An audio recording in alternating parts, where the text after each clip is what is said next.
ప్రభునందు ప్రియమైన దేవుని బిడ్డలారా, ఈ ఉదయకాల సమయంలో దేవుని అనుదిన వాగ్దాన ఈ పరిచర్య ద్వారా మరి ఒకసారి మిమ్మల్ని కలుసుకోవడానికి దేవుడు నాకు అనుగ్రహించిన ఈ గొప్ప ఈ భాగ్యాన్ని బట్టి మొదటిగా దేవాది దేవునికి ఎంతగానో కృతజ్ఞతాస్తుతులు చెల్లించున్నాను. మరి ముఖ్యంగా ఈ అనుదిన ఈ వాగ్దాన ఈ పరిచర్యను వీక్షిస్తున్న ఆత్మీయులకు మీ అందరికీ ప్రభువైన యేసుక్రీస్తు నామములో శుభావందనాలు తెలియజేస్తూ ఉన్నానండి. దేవునికి స్తోత్రం. హల్లెలూయా, హల్లెలూయా. ప్రియమైన దేవుని బిడ్డలారా, ఈ ఉదయకాల సమయంలో దేవుడు మీకు ఇచ్చేసిన వాగ్దానము అపోస్తలులైన పౌలు గారు యూదా క్రైస్తవులకు రాసిన హెబ్రీయులకు రాసిన పత్రిక 13వ అధ్యాయము 5వ వచనమైనది. ఆ వాగ్దాన వాక్య భాగాన్ని మీ కొరకు నేను చదువుచున్నాను. ప్రార్థనాపూర్వకంగా ఆలకించవలసిందిగా ప్రభువైన యేసుక్రీస్తు నామములో అందరినీ కోరుచున్నానండి. అపోస్తలులైన పౌలు గారు యూదా క్రైస్తవులకు రాసిన హెబ్రీయులకు రాసిన పత్రిక 13వ అధ్యాయము 5వ వచనంలో ఈ విధంగా రాయబడి ఉన్నది. ధనాపేక్ష లేని వారై మీకు కలిగిన వాటితో తృప్తి పొందియుండుడి. నిన్ను ఏ మాత్రమును విడువను, నిన్ను ఎన్నడను ఎడబాయనని ఆయనయే చెప్పాను కదా. దేవునికి స్తోత్రం. హల్లెలూయా, హల్లెలూయా. ప్రియమైన దేవుని బిడ్డలారా, ఈ మాటను అపోస్తలులైన పౌలు గారు హెబ్రీయులకు రాసిన పత్రికలో అంటే యూదా క్రైస్తవులకు రాసి వారిని ధైర్యపరుస్తూ బలపరుస్తూ చెప్పిన ఈ వాగ్దానపు మాటగా ఈ మాటను మనం చూస్తుంటాం. ఈ వాగ్దానాన్ని ప్రియమైన దేవుని బిడ్డలారా దేవుడు యెహోషువకి ఇచ్చినట్లంటే ఇశ్రాయేలీల రెండవ నాయకుడైన యెహోషువకి ఇచ్చినట్లు యెహోషువ గ్రంథము 1వ అధ్యాయము 6వ వచనంలో మనం చూస్తుంటాం. అక్కడ ఏమని రాయబడి ఉంటుందంటే, నిన్ను విడువను, నిన్ను ఎడబాయను, నిబ్బరము కలిగి ధైర్యముగా ఉండుమని యెహోషువ గ్రంథము 1వ అధ్యాయము 6వ వచనంలో మనకు కనబడుతుంటుంది. ఈ వాగ్దానపు మాటను మరలా యూదా క్రైస్తవులకు రాస్తున్న హెబ్రీయులకు రాసిన పత్రికలో అపోస్తలులైన పౌలు గారు జ్ఞాపకము చేస్తూ వారిని బలపరుస్తున్నట్లు ధైర్యపరుస్తున్నట్లు ఈ మాట చదువుట ద్వారా మనకు అర్థమవుతుందండి. దేవునికి స్తోత్రం. హల్లెలూయా, హల్లెలూయా. అయితే యెహోషువకు దేవుడి వాగ్దానాన్ని ఇవ్వడానికి గల కారణం ఏంటంటే, అప్పుడే యెహోషువ నాయకుడిగా ఎన్నుకొనబడ్డాడు. అప్పుడే మోషే మృతి నొందిన తర్వాత యెహోషువ నాయకుడిగా ఎన్నుకొనబడ్డాడు. కాబట్టి ఆ సమయంలో యెహోషువకు ధైర్యము కలిగేలా, బలము కలిగేలా, ధైర్యం ఇశ్రాయేలీయులను ముందుకు నడిపించేలా ప్రోత్సహించడానికి దేవుడు యెహోషువను ధైర్యపరుస్తూ బలపరుస్తూ ఇచ్చిన ఆ వాగ్దానపు మాటలలో ఈ వాగ్దానాన్ని కూడా ఇచ్చినట్లు మనం చూస్తుంటాం. ప్రియమైన దేవుని బిడ్డలారా, అయితే అపోస్తలులైన పౌలు గారు యూదా క్రైస్తవులకు రాసి తెలియపరుస్తున్నప్పుడు ఒక హెచ్చరికను తెలియజేస్తున్నారు. హెచ్చరికను తెలియజేస్తూ వాగ్దాన ఆశీర్వాదాన్ని కూడా వారికి జ్ఞాపకం చేస్తూ ఉన్నారు. హెచ్చరిక ఏమిటి అని మనం ఆలోచిస్తే గనుక, ధనాపేక్ష లేని వారై మీకు కలిగిన వాటితో తృప్తి పొంది ఉండడి. హెచ్చరిక ఏమిటంటే ప్రియమైన దేవుని బిడ్డలారా, క్రైస్తవులలో ధనాపేక్ష అనేది ఉండకూడదు.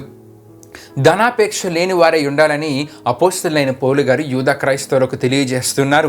ఎందుకు ధనాపేక్ష ఉండకూడదంటే, దేవుని వాక్యంలోనే అపోస్తలులైన పౌలు గారి తిమోతికి రాసిన పత్రికలలో తిమోతికి రాసిన మొదటి పత్రిక 6వ అధ్యాయం 10వ వచనం మనం చదువుకుంటే గనుక, ధనాపేక్ష సమస్త కీడునకు మూలమని అక్కడ మనకు కనబడుతూ ఉంటుంది.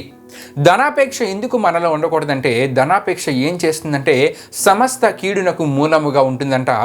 తిమోతికి రాసిన మొదటి పత్రిక 6వ అధ్యాయం 9వ వచనం మనం చదివితే కనుక ఎటువంటి కీడునకు మూలంగా ఉంటుందో కూడా మనకు తెలియజేయబడుతుంది. ధనాపేక్ష ఏం చేస్తుందంటే మనలను శోధనలో పడివేస్తుంది, ఉరిలో పడివేస్తుంది. అంతేకాకుండా హానికరములైన అనేక దురాశలకు ప్రియమైన దేవుని బిడ్డలారా అక్కడ మనం చూస్తూ ఉంటాం. మూల కారణంగా ఈ ధనాపేక్ష ఉంటుందని అక్కడ అపోస్తలులైన పౌలు గారి తిమోతికి తెలియజేస్తున్నట్లు మనం చూస్తుంటాం. నష్టంలోనూ పడివేస్తుందని, నష్టంలో ముంచివేస్తుందని అక్కడ అపోస్తలులైన పౌలు గారు తెలియజేస్తున్నట్లు మనం చూడగలం. నిజమే ప్రియమైన దేవుని బిడ్డలారా, ఈ దినాన్ని కూడా చాలా మందిని మనం చూస్తుంటాం. ధనాపేక్ష కలిగిన వారై ధనాన్ని సంపాదించుకోవడానికి ప్రతి దినము కష్టపడిపోతూ ఉంటారు. ధనానికి వారి జీవితంలో ప్రాముఖ్యతనిస్తూ ఉంటారు.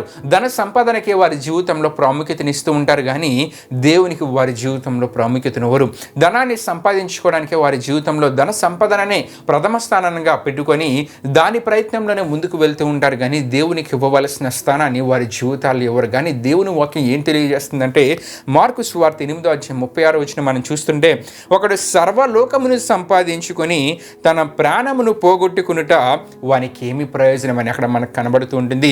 సర్వలోకాన్ని సంపాదించుకున్నా సరే తన ప్రాణాన్ని పోగొట్టుకున్నట్లయితే ఏమి ప్రయోజనం అని అక్కడ మనకు కనబడుతుంది. ప్రియమైన దేవుని బిడ్డలారా, అంటే నీవు ఎంత సంపాదించినా అది నీ ప్రాణము కంటే విలువైనది కాదు. నీవు ఎంత సంపాదించినా నీకు ఆ ప్రాణాన్ని దయచేసిన దేవుని కంటే ధనము విలువైనది కాదనే విషయం అక్కడ మనకు తెలియజేయబడుతుంది ప్రియమైన దేవుని బిడ్డలారా. కానీ చాలామంది ఏం చేస్తూ ఉంటారంటే ధనాపేక్ష, ధన సంపదనే అనే ఆలోచనతో ముందుకు వెళ్తూ ఉంటారు. ఈ ధనాపేక్ష ఏం చేస్తూ ఉంటుందంటే దేవునికి నిన్ను దూరం చేస్తూ ఉంటుంది. ఒక నాణెము మన కనుగుడ్డి దగ్గర పెట్టుకొని చూస్తే గనక సూర్యుడిని కూడా మనం చూడలేం. ఇదే విధంగా ధన వ్యామోహంతో మన హృదయం అంతా నిండిపోతే కనుక ప్రియమైన దేవుని బిడ్డలారా దేవునిని మనం చూడలేం, దేవునికి మన జీవితాలలో స్థానం ఉండదు. గనుకనే అపోస్తలుడైన పౌలు గారు ఇక్కడ అంటూ ఉన్నారు, ధనాపేక్ష లేని వారై మీరు ఉండాలి. ధనానికి మీరు జీవితంలో ఎక్కువ ధన ఆశ మీరు కలిగి ఉండకూడదు. కానీ మీరు దేవునికి దగ్గరగా ఉంటే గనక దేవుడు మీ అవసరతలన్నీ తీరుస్తారని అంటూ ఉన్నారు. దేవుని వాక్యం మనం చూస్తున్నప్పుడు ఫిలిప్పీలకు రాసిన పత్రిక 4:19 మీ ప్రతి అవసరమును తీర్చే దేవుడని అక్కడ మనకు కనబడుతుంది. ప్రియమైన దేవుని బిడ్డలారా, దేవునికి దగ్గరగా మనం ఉంటే గనక మన అవసరతలన్నీ తీర్చే దేవుడు, దేవునికి దగ్గరగా ఉండుట ద్వారా మనకు కావాల్సిన ప్రతి దాన్ని సమకూర్చే దేవుడు, దేవునికి దగ్గరగా ఉండుట ద్వారా మనం ఏదైతే చేస్తే దానిలో మనకు తృప్తి కలుగుతుందో అదంతటిని దేవుడు మనకు సమకూర్చి తృప్తి కలిగిన జీవితాన్ని దయచే దేవుడు. దేవునికి స్తోత్రం. హల్లెలూయా, హల్లెలూయా. అపోస్తలుడైన పౌలు గారు అంటూ ఉన్నారు, ధనాపేక్ష లేని వారై మీకు కలిగిన వాటితో తృప్తి పొంది ఉండుడి. మీలో ధనాపేక్ష అనేది ఉండకూడదు. దేవునికి మీరు దగ్గరగా ఉంటే గనక దేవుడు మీకు కావాల్సిన ప్రతి దాన్ని సమకూరుస్తారు, దయచేస్తారు. తద్వారా మీరు ఎలా ఉండగలరంటే దేవుడు మీకు ఇచ్చిన వాటితో తృప్తిగా జీవించగలరు. నిజమే, ధనం గురించి పరిగెట్టే వాడి జీవితంలో తృప్తి అనేది ఉండదండి. కానీ దేవునికి దగ్గరగా మనం జీవిస్తే మనకు కావాల్సిన ప్రతిదాన్ని ఆయనే సమకూరుస్తారు, మనకు కావాల్సిన ప్రతిదాన్ని ఆయన మనకు దయచేస్తారు. కనుక మనకు కలిగిన వాటిలో మనకి ఏం దొరుకుతుందంటే తృప్తి అనేది లభిస్తూ ఉంటుంది. దేవునికి స్తోత్రం. హల్లెలూయా, హల్లెలూయా. కాబట్టి ధనాపేక్ష అనేది మనలో ఉండకూడదు. ధనాపేక్ష లేని వారే మీకు కలిగిన వాటితో తృప్తి పొంది ఉండంటూ అద్భుతమైన ఆశీర్వాదాన్ని ఇక్కడ అపోస్తలుడైన పౌలు గారు యెహోషువకు ఇచ్చిన వాగ్దానాన్ని జ్ఞాపకం చేస్తూ ఉన్నారు. నిన్ను ఏ మాత్రమును విడువను, నిన్ను ఎన్నడను ఎడబాయనని ఆయనే చెప్పాను కదని యూదా క్రైస్తవులకు మరలా జ్ఞాపకం చేస్తున్నట్లు ఇక్కడ మనం చూస్తూ ఉంటాం. ప్రియమైన దేవుని బిడ్డలారా, నిజమే, మనుషులు నిత్యము మనతో ఉండరు, మనుషుల యొక్క తోడు నిత్యము మనకుండదు.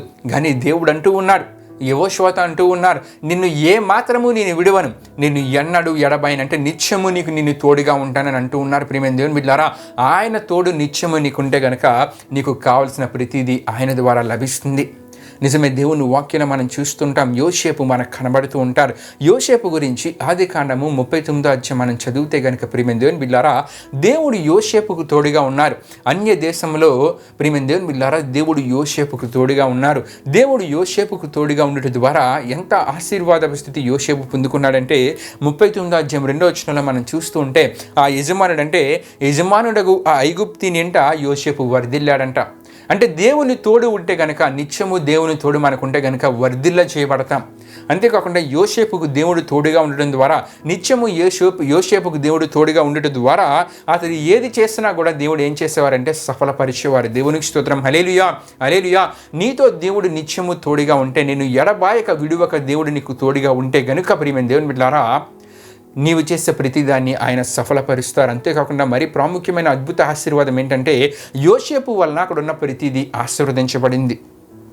తన యజమానుడి ఇంట్లో ఉన్న ప్రతిదీ ఆశీర్వదించబడింది. అంటే దేవుని తోడు తనకు ఉండుట ద్వారా నిత్యము ఆయన తనని విడువక ఎడబాయక యోసేపుకు తోడుగా ఉండుట ద్వారా యోసేపు ఉన్న ప్రాంతమంతా ఏమైందండి? ఆశీర్వదించబడింది.